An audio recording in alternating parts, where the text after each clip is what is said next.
శ్రీ ఉజ్జయిని మహంకాళి బోనాల జాతర ప్రారంభమైంది. ఈరోజు రేపు 2 రోజుల పాటు జరుగుతుంది. ఈరోజు పలహారం బండ్ల ఊరేగింపు, అదేవిధంగా బోనాల సమర్పణ ఉంటుంది. రేపు రంగం ఉంటుంది. అయితే కోవిడ్ నేపథ్యంలో భక్తుల రద్దీని దృష్టిలో ఉంచుకొని పకడ్బందీ ఏర్పాట్లు చేశారు పోలీసులు. ఎవరైతే మహిళలు బోనాలతో వస్తుంటారో వాళ్లకు ప్రత్యేకమైనటువంటి క్యూ లైన్ ఏర్పాటు చేశారు. బోనంతో వచ్చేటటువంటి మహిళ వెనక కేవలం ఒకరిని మాత్రమే కుటుంబ సభ్యులను అలో చేస్తున్నారు. మిగతా వాళ్ళందరినీ కూడా సాధారణ భక్తులు ఏ రూట్లో వస్తారో అదే విధమైనటువంటి క్యూ లైన్లో రమ్మని చెప్తున్నారు. ఈరోజు ఉదయం 4 గంటల నుంచి ఆలయానికి భక్తుల తాకిడి మొదలైంది. దాదాపు ఎక్కువ సంఖ్యలో వస్తుంటారు. గతేడాది అమ్మవారి దర్శనానికి కూడా భక్తులు నోచుకోలేదు కాబట్టి ఈసారి పెద్ద ఎత్తున నిర్వహించేందుకు అటు భక్తులు కూడా ఏర్పాటు చేస్తున్నారు. అందుకు తగ్గట్టుగానే ఆలయ కమిటీలు కూడా ఇక్కడ ఏర్పాట్లు చేస్తున్నాయి. ప్రస్తుతం మనం చూస్తున్నటువంటి క్యూ లైన్ అంతా కూడా ఎవరైతే బోనాలతో మహిళలు వస్తుంటారో వాళ్ళకు మాత్రమే ప్రత్యేకంగా ఏర్పాటు చేశారు. ఎందుకంటే చాలామంది దూర ప్రాంతాల నుంచి వస్తున్నటువంటి వాళ్ళు ఉంటారు, లేదా వాళ్ళు బోనం ఎత్తుకున్నటువంటి వాళ్ళంతా ఉపవాసంతో ఉంటారు. కాబట్టి వాళ్ళకు ఇక్కడ అమ్మవారి దర్శనమే కనుక లేట్ అయితే వాళ్ళకి ఇబ్బందికరంగా ఉండొద్దు అనేటటువంటి విషయాన్ని దృష్టిలో ఉంచుకొని కేవలం మనం చూస్తున్నటువంటి క్యూ లైన్ అంతా కూడా బోనాలతో ఉంది. అయితే కుటుంబ సభ్యులంతా బోనాలతో వచ్చినా కూడా వాళ్ళని అలో చేయకుండా బోనంతో వచ్చినటువంటి మహిళలను కేవలం వెనక ఒకరిని మాత్రమే అలో చేస్తున్నారు. ప్రస్తుతం మనం ఇక్కడ బోనాలతో వచ్చినటువంటి మహిళలను కూడా చూసుకోవచ్చు. ఎక్కడి నుంచి వచ్చారు మేడం? హైట్నర్ నుండి వచ్చానండి.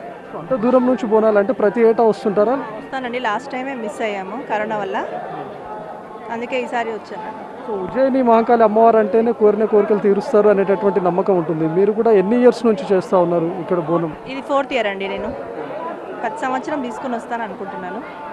ఎట్లా ఉన్నాయండి ఇక్కడ ఏర్పాట్లు? ఎందుకంటే కోవిడ్ నేపథ్యంలో బయటకు రావాలంటేనే ఇబ్బందికరంగా ఉంది కదా. లాస్ట్ టైం కంటే బెటర్గా ఉందండి, ఎందుకంటే అప్పుడు చాలా పబ్లిక్ ఉండేవాళ్ళు, ఇప్పుడు హ్యాపీగా వెళ్ళిపోవచ్చు. కేవలం బోనాలకు మాత్రమే ఒక లైన్ ఏర్పాటు చేశారు. అవునండి, మాతో పాటు మా హస్బెండ్ కూడా వచ్చారు, కానీ వేరే లైన్లో వెళ్ళిపోయారు. నేను ఒక్కదాన్ని ఇక్కడికి వచ్చాను. మేడం, అసలు మనం ఇన్ని రోజులు బయటకు రావాలంటే ఇబ్బందిగా ఉన్నాము. కోవిడ్ నేపథ్యంలో లాస్ట్ టైం కూడా బోనాలకు దూరం అయ్యాము. ఈసారి ఎలా సెలబ్రేట్ చేసుకుంటున్నారు? ఇక్కడ ఉన్నటువంటి ఏర్పాట్లు ఏ విధంగా ఉన్నాయి? లాస్ట్ ఇయర్ కన్నా ఈసారి పర్వాలేదు బోనాలకి ఏర్పాట్లు. ఇక్కడ లాస్ట్ ఇయర్ అంటే మేము రాలేదు, సెకండ్ ఇయర్ అప్పుడు కన్నా ఇప్పుడు పర్వాలేదు. ప్రస్తుతం మనం చూసాం కదా, వెనక హస్బెండ్ వచ్చినప్పటికీ కూడా అలో చేయట్లేదు. అంటేనే కేవలం బోనంతో ఉన్నటువంటి వాళ్ళకి ఇబ్బంది కలగొద్దు అనేటటువంటి విషయాన్ని దృష్టిలో ఉంచుకొని బోనం వెనుక ఒకరిని మాత్రమే అలో చేయడం. మరోవైపు రైట్ సైడ్ సాధారణ క్యూ లైన్స్ భక్తుల కోసం కూడా చూడవచ్చు మనం. ప్రతిసారి మహంకాళి బోనాల జాతరలో జనాల రద్దీ ఎక్కువ స్థాయిలో కనపడేది, కానీ ఈసారి జనాలు ఎక్కువగా గ్యాదర్ అవ్వకుండా ఉండే విధంగా ఏర్పాట్లు చేశారు. మరోవైపు కేవలం సింగిల్ క్యూ లైన్ మాత్రమే ఉండేది, కానీ ఈసారి 2 క్యూ లైన్స్ని ఏర్పాటు చేసి వెంటనే పంపిస్తున్నారు. లోపల దర్శనం ప్లేస్లో కూడా ఎక్కువగా లేట్ అవ్వకుండా ఉండే విధంగా ఏర్పాట్లు తీసుకుంటున్నారు. మరి ఒకవేళ జనాల రద్దీని దృష్టిలో ఉంచుకొని ఎక్కువ స్థాయిలో వస్తే మాత్రం జెంట్స్కి ఒక క్యూ లైన్, అదేవిధంగా లేడీస్కి ఒక క్యూ లైన్ అనే విధంగా పెట్టి మళ్ళీ బోనాలను కంటిన్యూగా ఒక క్యూ లైన్లో ఏర్పాటు చేసే విధంగా చూస్తున్నారు. ప్రతి ఒక్కరికి మాస్క్ తప్పనిసరి చేశారు. మాస్క్ ఉంటే తప్ప ఆలయం లోపలికి అనుమతించడం లేదు. మరోవైపు టెంపుల్ పరిసరాల చుట్టూతో కూడా ట్రాఫిక్ ఆంక్షలు విధించారు. ఎందుకంటే ఆలయానికి వచ్చేటటువంటి వాళ్ళకి ఇబ్బంది కలగొద్దు అనేటటువంటి విషయాన్ని దృష్టిలో ఉంచుకొని ఆల్మోస్ట్ 1 కిలోమీటర్ సరౌండింగ్ వరకు కూడా ఎలాంటి వెహికల్స్ను అనుమతించట్లేదు. ప్రత్యేకంగా పాసులు కూడా ఇచ్చారు. ఆ పాస్ ఉన్నటువంటి వెహికల్స్ని మాత్రమే అలో చేస్తున్నారు. మిగతా వెహికల్స్ అన్నింటినీ కూడా ఆల్మోస్ట్ 1 కిలోమీటర్ పరిధిలో ఉన్నటువంటి భాగాల్లో వివిధ రూట్లలో వచ్చేటటువంటి వాళ్ళందరికీ సంబంధించి పార్కింగ్ ఫెసిలిటీస్ని ఏర్పాటు చేశారు. సో ఉదయం 4 గంటల నుంచే భక్తులు, అదేవిధంగా బోనాలతో వచ్చినటువంటి మహిళల రద్దీ ఏ విధంగా ఉందో మనం చూసుకోవచ్చు. మరి ఇంకాసేపు అయితే ఆల్మోస్ట్ 11, 12 ఆ టైంలో ఇంకెక్కువ స్థాయిలో జనాలు వచ్చేటటువంటి అవకాశం ఉంటుంది. మరి 11 గంటల తర్వాత పలహారం బండ్ల ఊరేగింపు ఉంటుంది. సీఎం కేసీఆర్ కూడా మహంకాళి అమ్మవారిని దర్శనం చేసుకోబోతున్నారు. ఈరోజు ఉదయాన్నే మంత్రి తలసాని శ్రీనివాస్ కూడా పట్టు వస్త్రాలను సమర్పించారు. మరి ఈరోజు అంతా కూడా బోనాలు, పలహారం బండ్లు ఉంటుంది. మరి రేపు ఉదయం రంగం కార్యక్రమం ఉంటుంది.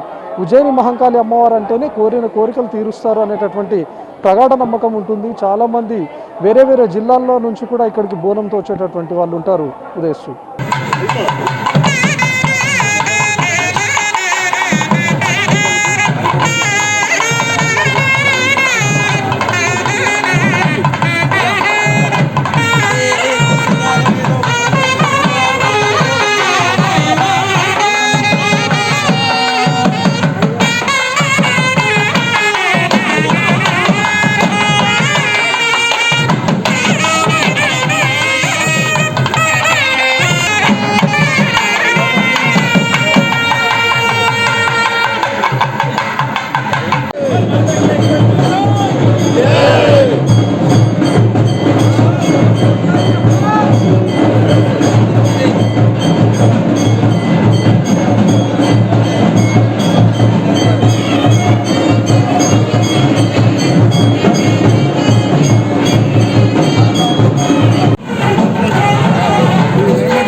హైదరాబాద్ మహంకాళి బోనాల జాతరకు జనాలు ఒక్కసారిగా పోటెత్తారు. అయితే ఉదయం పోలీసులు కానీ ఆలయ నిర్వాహకులు బోనాల కోసం ప్రత్యేకంగా ఒక క్యూ లైన్ ఏర్పాటు చేశాం, బోనాలతో వచ్చేటటువంటి వాళ్ళు ఆ క్యూ లైన్లో వెళ్ళొచ్చు అని చెప్పారు. జనాలు వచ్చేటటువంటి భక్తులకు ఎలాంటి ఇబ్బంది కలగకుండా మరొక 2 క్యూ లైన్లు కూడా ఏర్పాటు చేశామన్నారు. కానీ ప్రస్తుతం ఉన్నటువంటి పరిస్థితిని చూసుకుంటే వృద్ధులు కానీ చిన్నపిల్లలు ప్రతి ఒక్కరిని కూడా ఒకే క్యూ లైన్ ద్వారా పంపిస్తున్నారు. బోనాలతో వస్తున్నటువంటి మహిళలను కూడా అదే క్యూ లైన్లో పంపిస్తున్నారు. ఉదయం మాత్రం వాళ్ళంతా ఉపవాసంతో ఉంటారు కాబట్టి బోనాలతో వచ్చే వాళ్ళందరినీ ప్రత్యేకమైనటువంటి క్యూ లైన్ ఏర్పాటు చేసాం, వాటి ద్వారానే పంపిస్తామని చెప్తున్నారు. కానీ మొత్తంగా అందరినీ ఒకే క్యూ లైన్లో వదిలేశారు.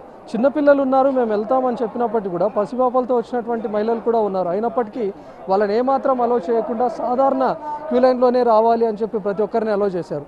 ఎంతమంది ఇక్కడ బోనాలతో వెయిట్ చేస్తున్నారో మనం చూసుకోవచ్చు. వీళ్ళంతా మెయిన్ టెంపుల్లోకి వెళ్ళాలంటే దాదాపు ఇంకొక 2 నుంచి 3 గంటల టైం పట్టేటటువంటి అవకాశం కనిపిస్తుంది. ఎందుకంటే ఉదయం నుంచి ప్రశాంతంగా జరిగినప్పటికీ ఒక్కసారిగా భక్తులంతా కూడా పోటెత్తారు. ఎందుకంటే కంటిన్యూస్గా వచ్చేస్తూనే ఉన్నారు. సో ఇప్పుడున్నటువంటి టైంలోనే వీఐపీలు కూడా రావడంతో అందరినీ బ్లాక్ చేశారు. క్యూ లైన్లన్నింటినీ కూడా బ్లాక్ చేసి ఆ వీఐపీల దర్శనం అని చెప్పి దాదాపు అరగంట పాటుగా టైం వేస్ట్ చేస్తూ ఉన్నారు. ఈ టైంలో కూడా కనీసం భక్తుల్ని సాధారణ దర్శనానికి కూడా అలో చేయకుండా ఉంచడంతో ఇక్కడ ఇబ్బంది పడుతున్నటువంటి పరిస్థితి చూసుకోవచ్చు. చిన్నపిల్లలతో వచ్చినప్పటికీ కూడా అలో చేయడం లేదు. అనే ఇక్కడ చాలామంది వచ్చారు. ఎప్పటి నుంచి మీరు క్యూ లైన్లో వెయిట్ చేస్తూ ఉన్నారు? మేమైతే హాఫ్ అన్ అవర్ అవుతుంది సార్. ఇప్పుడు మీరు వెళ్ళి దర్శనం చేసుకోవాలంటే ఇంకొక 2 అవర్స్ పట్టే అవకాశం కనిపిస్తుంది కదా? 1 అవర్ అవుతుంది. 1 అవర్ 1 అవర్. అమ్మ అసలు క్యూ లైన్లో ముసలి వాళ్ళం మేము వెళ్తామంటే కూడా అలో చేయట్లేదా? అదే వెళ్తామంటే సాధన అయితే లేదయ్యా నాకు. అడిగారు అక్కడ ఎవరినన్నా జాబ్ ఎవరిని అడగలే. ఇప్పుడు వెళ్ళన్నా చిన్నపిల్లలతో వచ్చినటువంటి వాళ్ళు ఉన్నారు కదమ్మా, ఇంత ఇబ్బంది అవుతుంది కదా ఇంత క్రౌడ్లో. సార్ మరి చెప్పండి. బోనాలతో వచ్చిన వాళ్ళని సపరేట్ పంపిస్తాము, మహిళలు ఎవరైనా వృద్ధులు వస్తే సపరేట్ పంపిస్తామని అక్కడ చెప్తా ఉన్నారు. కానీ ఇక్కడ అట్లా లేదు కదా, వాళ్ళు చెప్పినట్టు చేయలేదు సార్. మరి ఇబ్బంది అవుతుంది కదా చాలా మందికి. ఇబ్బంది అవుతుంది. వివిఐపీ వాళ్ళు కానీ మాకు ఇచ్చారు, ఇది బోనాల త్రూయే పంపించారు. అది ఇప్పుడు ఇక్కడ దర్శనం కానీ కూడా కష్టం ఉంది. మీకు ఇచ్చారా సార్ పాస్? బాగా ఇచ్చింది కాబట్టి వస్తున్నాము. అడిగితే ఏమన్నారు? సాధారణ లైన్లోనే ఇట్లా వచ్చినాము. సో ప్రస్తుతం ఇలాంటి చిన్నపిల్లలను పెట్టుకొని వచ్చినటువంటి వాళ్ళు చాలామంది ఉన్నారు. ఇంకా కొంతమంది పసికందులతో వచ్చినటువంటి వాళ్ళు కూడా ఉన్నారు. అయినప్పటికీ వాళ్ళని ఎలాంటి క్యూ లైన్స్లో కాకుండా జనరల్ క్యూ లైన్స్లో మాదిరిగానే అలో చేస్తున్నారు. అయితే మరి ప్రస్తుతం మనకు టెంపుల్కి లెఫ్ట్ వైపు ఉన్నటువంటి 2 క్యూ లైన్స్లో చూసుకోవచ్చు. అక్కడ జనాలంతా చాలా ఫ్రీగానే వెళ్తున్నారు. కానీ అక్కడ ఎవరిని కూడా అలో చేయట్లేదు. మీరు ఎవరైనా వచ్చే వాళ్ళు ఉంటే ఆ క్యూ లైన్ ద్వారానే రావాలి అని చెప్పి టెంపుల్కి రైట్ సైడ్ ఉన్నటువంటి క్యూ లైన్ ద్వారా పంపిస్తూ ఉన్నారు. సో చిన్నపిల్లలు ఉన్నారు, లేకపోతే వృద్ధులు ఉన్నారు అని చెప్పినప్పటికీ కూడా కంటిన్యూస్గా అదే విధంగా పంపిస్తున్నారు. ఒకే క్యూ లైన్లోనే వృద్ధులు, చిన్నపిల్లలు, బోనాలు అన్నీ ఒకే చోట చేయడంతో టెంపుల్ లోపలికి వెళ్ళడానికి కూడా చాలా ఇబ్బందికరమైనటువంటి పరిస్థితి కనిపిస్తూ ఉంది.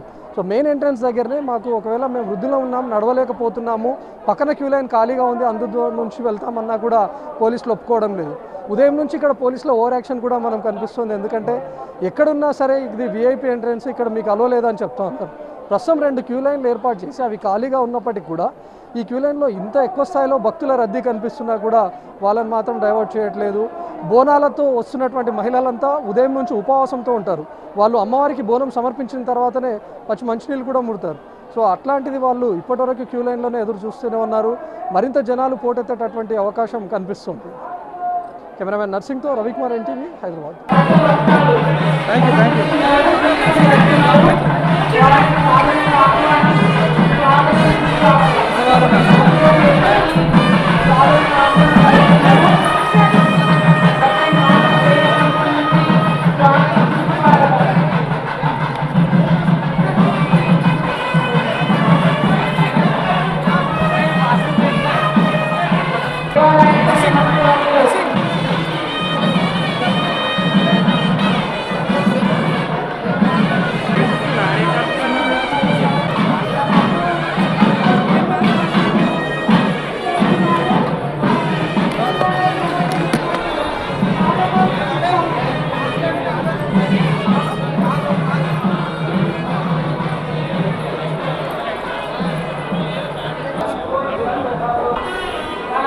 దేవాలయ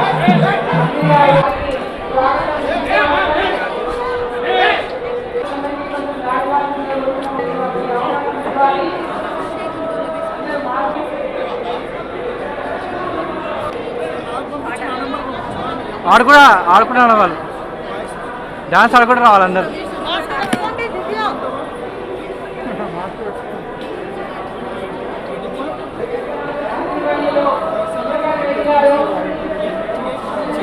కాంగ్రెస్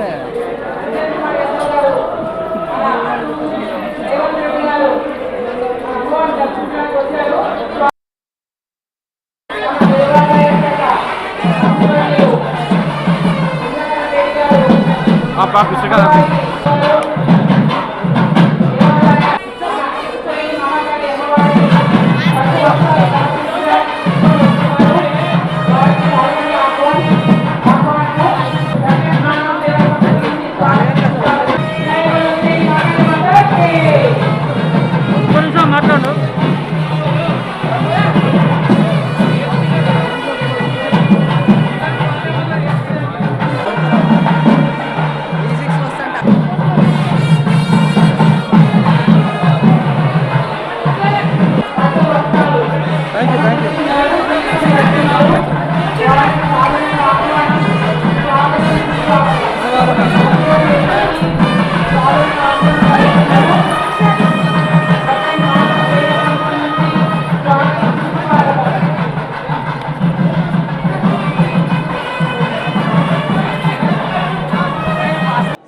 మాతృకుల కళలకు ప్రతిరూపమే గ్రామీణ దేవతలు. అమ్మ తల్లికి బోనం సమర్పించడం అనాదిగా వస్తున్నటువంటి సంప్రదాయం. అందుకే అమ్మ అంటే ఎల్లమ్మ, కట్టమైసమ్మ, అలాగే ముత్యాలమ్మ, గండి మైసమ్మ ఈ పేర్లన్నీ కూడా మాతృస్వామికంగా వస్తాయి. కాబట్టి అమ్మ తల్లికి బోనం సమర్పిస్తే కుటుంబంతో పాటు సమాజం, సమాజంతో పాటు దేశం, దేశంతో పాటు ప్రపంచం అంతా కూడా చల్లగా ఉంటుంది. ఈ కరోనా మహమ్మారి నుంచి మా అందరినీ కూడా కాపాడమని అమ్మ తల్లికి బోనం సమర్పిస్తున్నారు.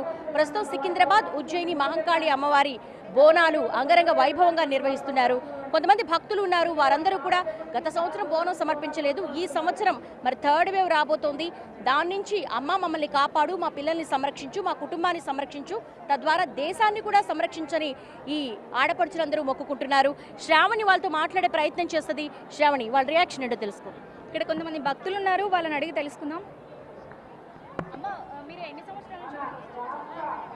నేను 30 సంవత్సరాలు అవుతుందండి. ఎక్కడి నుంచి వస్తున్నారు? మా సికింద్రాబాద్ ఇక్కడనే. బోనాలు ఎన్ని సంవత్సరాల నుంచి సమర్పిస్తున్నారు? మేము 10 సంవత్సరాలు అవుతుందండి. ఏముందమ్మా బోనాలు? దేంతో తయారు చేస్తారు? పరమాన్నం నైవేద్యం సమర్పిస్తామండి. ఇంకో మరికొంతమంది ఉన్నారు, వాళ్ళని అడిగి కూడా తెలుసుకుందాం. ఎక్కడి నుంచి వస్తున్నారు? ఇక్కడనే సికింద్రాబాద్. మీరు అమ్మవారికి బోనం సమర్పించారా? లే, ముంగట పోయినరు బోనాలు తీసుకొని, నేను వెనక అయిపోయినా. గత సంవత్సరం కరోనాతో చేయలేదు. అప్పటికిప్పటికి ఎలా అనిపిస్తుంది? ఇప్పుడు జర మంచిగా అనిపిస్తుంది. మరికొంతమంది కూడా ఉన్నారు, వాళ్ళని అడిగి తెలుసుకుందాం. మీరు ఎక్కడి నుంచి వస్తున్నారు? సికింద్రాబాద్. మీరు ఎన్ని సంవత్సరాల నుంచి బోనం సమర్పిస్తున్నారు? 26 years. ఏమిటమ్మా అవతారం?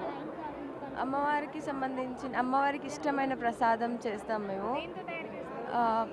పచ్చన్నం, ఆకుకూర, బెల్లం, పెరుగు, కొంచెం పరమన్నం పెట్టి అమ్మవారికి సమర్పిస్తాం. ఇంకో కొంతమంది ఉన్నారు, వారిని అడిగి కూడా తెలుసుకుందాం. ఎక్కడి నుంచి వస్తున్నారు? ఖైరతాబాద్. ఎన్ని సంవత్సరాల నుంచి బోనం సమర్పిస్తున్నారు? ఇదే ఫస్ట్ టైము. ఇంత ముందుకు మామూలుగా దర్శనం చేసుకొని ఒడి బియ్యం పోసాము. ఈసారి కొత్త ఇల్లు కట్టుకున్నామని మొక్కుకున్నాము. అట్లా అని బోనం చేసి ఒడి బియ్యం పోసాం. హలో అండి. ఏముందమ్మా బోనంలో? దేంతో తయారు చేస్తారా బోనంలో? అన్నం, బెల్లం, పెరుగు, పాలు, పసుపు అన్నీ వేసి నైవేద్యంలాగా అమ్మవారికి బోనంగా సమర్పిస్తామండి. ఎక్కడి నుంచి వస్తున్నారు? ఇక్కడే అండి, బన్సినాలపేట. ఎన్ని సంవత్సరాల నుంచి ఈ బోనం మీరు సమర్పిస్తున్నారు? నాకు తెలివి వచ్చినప్పుడు చూస్తున్నా, అప్పటి నుంచి అమ్మమ్మ వాళ్ళు, వాళ్ళ అమ్మమ్మ వాళ్ళు. గత ఏడాది కరోనాతో బోనాలు ఉత్సవాలు నిర్వహించలేదు. సో ఇప్పుడు మళ్ళీ ఘనంగా నిర్వహిస్తుంది తెలంగాణ ప్రభుత్వం. అప్పటికి ఇప్పటికి తేడా ఏంటి అని మీకు ఎలా అనిపిస్తుంది? ఒక దిక్కు పండగ చేసుకున్నందుకు హ్యాపీనే ఉంది, కానీ మెయింటెనెన్స్ బాగాలేదు ఇక్కడ. కోవిడ్ కదా, కొంచెం డిస్టెన్స్ మెయింటైన్ చేస్తే బాగుండేది. But better. ఏర్పాట్లు ఎలా ఉన్నాయి? బాగున్నాయండి. తొందరగా వెళ్తున్నారు క్యూ లైన్ నుంచి? చాలాసేపు అయింది నేను లైన్లో నిలబడి, నిజం చెప్పాలంటే. తను వచ్చారు కదా మేడం, సో తన వల్ల లేట్ అయింది. మరి కొంతమంది చిన్నపిల్లలు కూడా ఉన్నారు, వారిని అడిగి కూడా తెలుసుకుందాం. హాయ్ పాపా, ఎక్కడి నుంచి వస్తున్నావు? మేము పంచలాలు పెట్టు పంచలాలు పెట్టు. నీకు బోనం గురించి తెలుసా? అవగాహన ఉందా? చెప్పు ఏంటి దేవుని ఏం కోరుకుంటున్నావు? 10th పాస్ అయిపోవాలని. ఎందుకు ప్రమోట్ చేస్తున్నారుగా? వద్దు నాకు ప్రమోట్ ఎగ్జామ్ ఓకే, ఇంకా ఏం కోరుకుంటున్నావు? అంతే. లేదా వయోభేదం లేకుండా కూడా ఇక్కడికి భక్తులు తరలి వస్తున్నారు, చూడొచ్చు మనం. ఇంకొంతమంది భక్తులు ఉన్నారు, వారితో కూడా మాట్లాడదాం.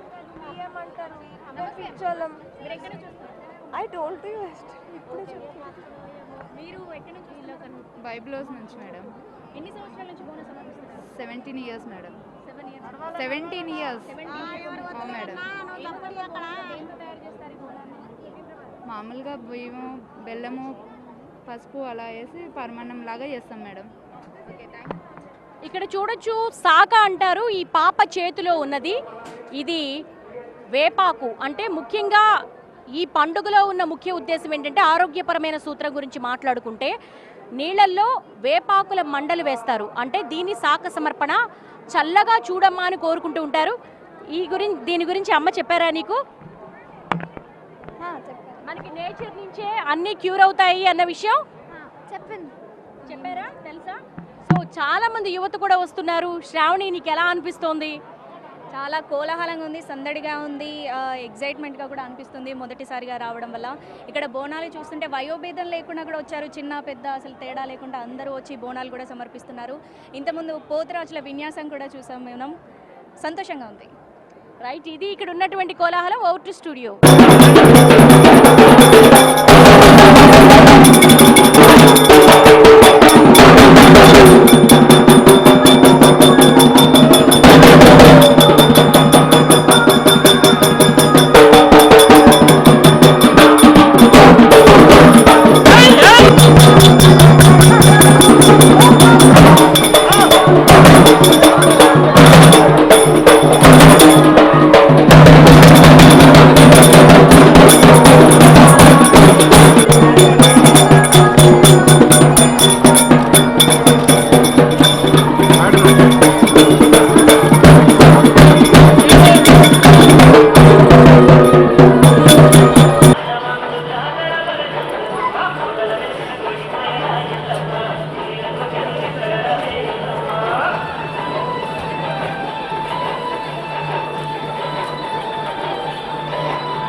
సర్వమంగళ మాంగళ్యే శివే సర్వార్థ సాధికే శరణ్యే త్రయంబకే దేవి నారాయణి నమోస్తుతే.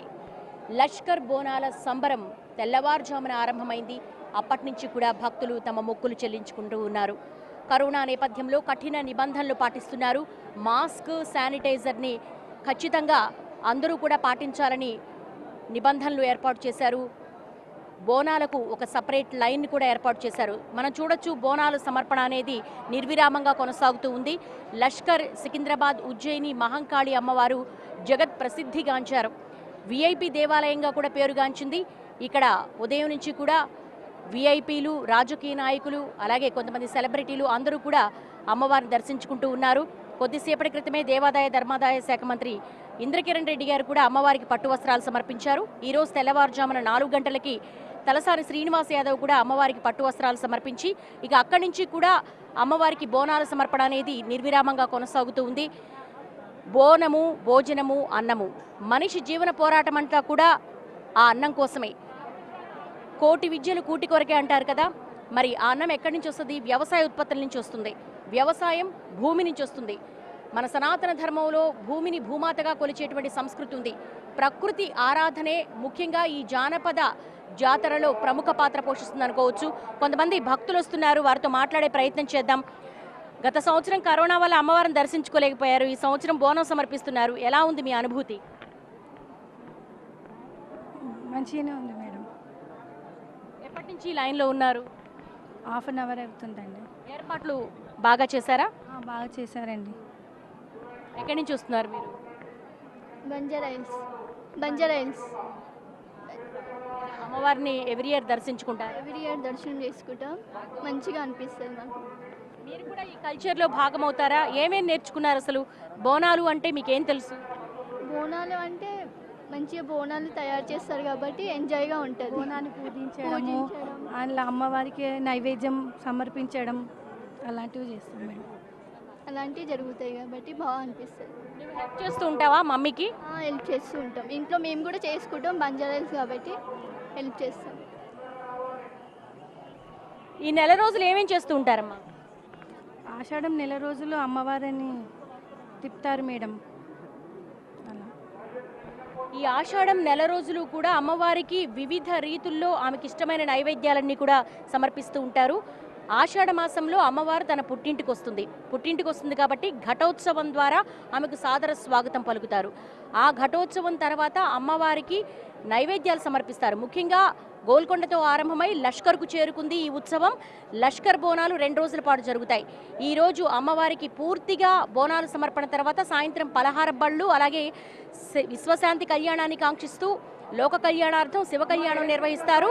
ఆ తర్వాత రేపు మాతంగి భవిష్యవాణి చెప్తుంది. అంటే రాష్ట్రంలో పరిస్థితులు ఏ విధంగా ఉంటాయి, మరి రాజకీయంగా సామాజికంగా వర్షపాతం ఏ విధంగా ఉంటుంది, ఇవన్నీ కూడా మాతంగి ఒక అవివాహిత స్త్రీ పచ్చికుండ మీద కూర్చొని వీటన్ని కూడా వివరిస్తూ ఉంటుంది. ఇది ఇక్కడ ఉన్నటువంటి సాంప్రదాయం, కోలాహలం. ఇక సాయంత్రం చూడొచ్చు పోతురాజుల విన్యాసాలు, ఘటోత్సవాలు, శివసత్తుల కోలాటాల మధ్య పెద్ద పెద్ద బోనాలు సమర్పిస్తూ ఉంటారు. నిజంగా ఒక్కొక్కరు 3 కుండలు 4 కుండల్లో కూడా లయబద్ధంగా నాట్యం చేసుకుంటూ అమ్మవారికి సమర్పించడం అనేది కేవలము తెలంగాణ సంస్కృతిలో మాత్రమే ఉందని చెప్పుకోవచ్చు. తెలంగాణ సంస్కృతిలో భాగం ఈ బోనం. అమ్మవారికి ఒక సమర్పణ భావన, కృతజ్ఞతతో కూడినటువంటి బోనాన్ని సమర్పించడం. ఎందుకంటే ఆమె వల్లే ఈ ఆహార ఉత్పత్తులు వస్తున్నాయి కాబట్టి తిరిగి ఆమెకు సమర్పణ చేయాలి, ఆమెకు ఒక కృతజ్ఞత చెప్పాలన్న భావనే ఇందులో నిబిడీకృతమైందని చెప్పుకోవచ్చు. ముఖ్యంగా వర్షాకాలంలో తీసుకోవాల్సిన జాగ్రత్తలకు సంబంధించి కూడా వర్ష ఋతువు ఆరంభమవుతుంది, దక్షిణాయనం ప్రారంభమవుతుంది కాబట్టి సీజనల్ వ్యాధుల నుంచి కూడా నివృత్తి చేయవచ్చు. కాబట్టి పసుపు, వేపాకు, అలాగే శాఖ సమర్పణ ఇవన్నీ కూడా కల్చర్లో భాగమని చెప్పుకోవచ్చు. Over to studio.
బోనాల పండుగ, బతుకమ్మ పండుగ అనేది తెలంగాణ సంస్కృతి సాంప్రదాయంలో గొప్ప భాగం. తరతరాలుగా వస్తున్నటువంటి పండుగను యునైటెడ్ ఆంధ్రప్రదేశ్లో మనం గొప్పగా జరుపుకోలేకపోయినాం. కానీ తెలంగాణ వచ్చిన తర్వాత, కేసీఆర్ గారు ముఖ్యమంత్రి అయిన తర్వాత ప్రతి గుడి దగ్గర వైభవంగా జరుపుకోవడం, హాలిడేలు ప్రకటించుకోవడం, బతుకమ్మ పండుగను చేసుకోవడం, తెలంగాణ సంస్కృతి సాంప్రదాయాలను, తెలంగాణ కవులను, కళాకారులను, తెలంగాణ వైతాళికులను గౌరవించుకుంటూ గొప్ప గొప్ప జయంతి ఉత్సవాలను జరుపుకుంటూ ఎన్నో గొప్ప కార్యక్రమాలు చేస్తూ ఉన్నాం. ఉద్యమ సమయంలో కూడా ఇక్కడ వచ్చి అమ్మా తల్లి తెలంగాణ రావాలి, తెలంగాణ వస్తేనే ఈ ప్రాంతం బాగుపడుతుంది అని చెప్పి మొక్కినాం. తెలంగాణ వచ్చింది, ఉద్యమ నాయకుడు ముఖ్యమంత్రి అయ్యిండు. ఈరోజు ఎటు చూసినా పచ్చని పంటలతో తెలంగాణ మొత్తం కూడా ఎంతో సంతోషంగా ఉంది. అమ్మవారి మహిమ వల్ల ఇలా హైదరాబాద్లో కూడా ఎంతో ప్రశాంతంగా, ఎలాంటి గొడవలు లేకుండా పేద బడుగు బలహీన వర్గాల జాతులు, రైతాంగం మొత్తం కూడా సంతోషంగా ఉంది.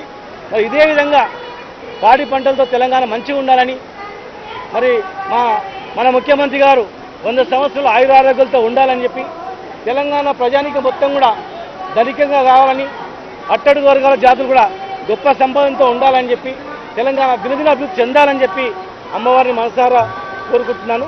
ఇంకా 10 కాలాల పాటు ఈ ప్రభుత్వం ఒక 10-20 సంవత్సరాలు ఇదే విధంగా ఉండి కేసీఆర్ గారి నాయకత్వంలో ఇంకా అభివృద్ధి జరగాలని చెప్పని, దేశంలోనే తెలంగాణ రాష్ట్రం నెంబర్ 1 స్థాయికి రావడానికి అమ్మవారి కృపా కటాక్షాలు ఉండాలని చెప్పి మనసారా కోరుకుంటున్నా. జై తెలంగాణ.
Thank you.